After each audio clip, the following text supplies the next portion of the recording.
We don't look at people, generally speaking, as individuals. We look at them as members of a group, and then we form a conception about Jews, about blacks, about gays, trans, liberals, conservatives. We just have these broad conceptions of different groups. And when we encounter someone who belongs to a group, we usually don't think of them primarily as an individual. We usually think of them as primarily a member of a group. And this saves us energy, right? Thinking burns a lot of calories, right? Thinking is really hard work, right?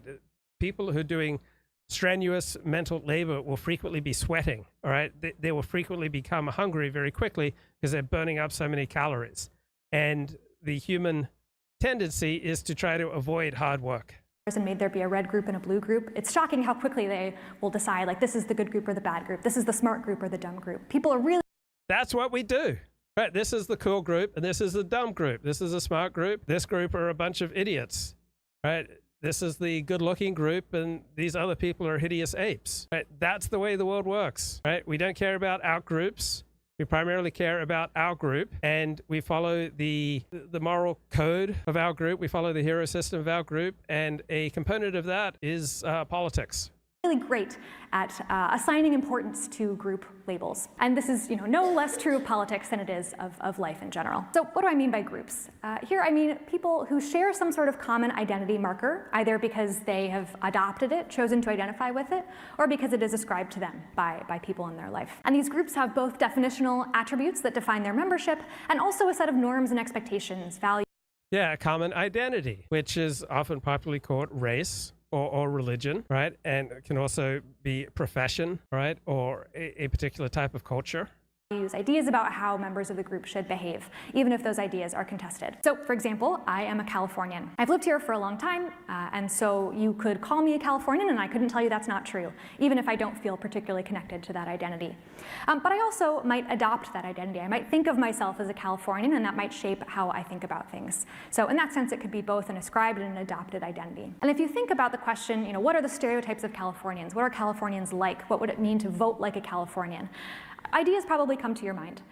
So you might think stereotypically Californians cannot tolerate the kind of extremely humid weather for the Bay Area that we're having right now. It's intolerable. You might think that Californians tend to care a lot about the environment, or that they tend to vote liberal in elections. These are obviously contested. Obviously not all Californians are ascribed to these things, but if I were to ask you what the identity means, these are some of the things that might come to mind. There are a lot of different groups that shape people's politics in a lot of different ways. Of course, partisan groups are the most important of these, but there are also ideological groups, racial groups, religious groups, groups based on geography, on occupation, on ruralness and urbanicity, and all of I remember I was at community college in an algebra class, right? I didn't do too well in math in high school. And I was coming out of class, some of my friends in class, one guy was in the middle of my friends, and there was this one woman who was nearby who I was into, and my friend was talking about how stupid Republicans are. And everyone else agreed that Republicans were stupid. And I just knew inside I did not have the strength to resist them. I did not have the inner reserves to stand up and say, no, Republicans are wiser. So this is the fall of 1985. It takes a tremendous amount of strength and energy to resist your group. Not many people are going to do it. These things are important for how people think about politics and political issues. So what can groups do? What do I mean by shape political behavior? The set of things that groups can do for people's politics kind of fall into two buckets, which I like to think of as the heart and the brain. Right, so I keep talking on this show that looking at people as primarily individuals is not an effective way or an accurate way to describe reality, all right? We don't tend to look at people as individuals. You have to be a special person to merit me looking at you primarily as an individual. Instead, I, like almost everyone else, tends to put people into broad categories. And so the classical liberal conception that we are primarily individuals born with certain inalienable rights just does not match reality. Instead, we are primarily members of groups with obligations to our group and a worldview that we get from our group. We're shaped by the dominant genetics of our group, by early imprinting that we received in our group, and by the incentives that operate within our group. So thinking about the heart, groups can give people... Right, so the way news media talks about politics, they talk about it as though individuals are making decisions based on policy and ideology. in reality, most people put very little effort into decoding politics, and they just go along with their group.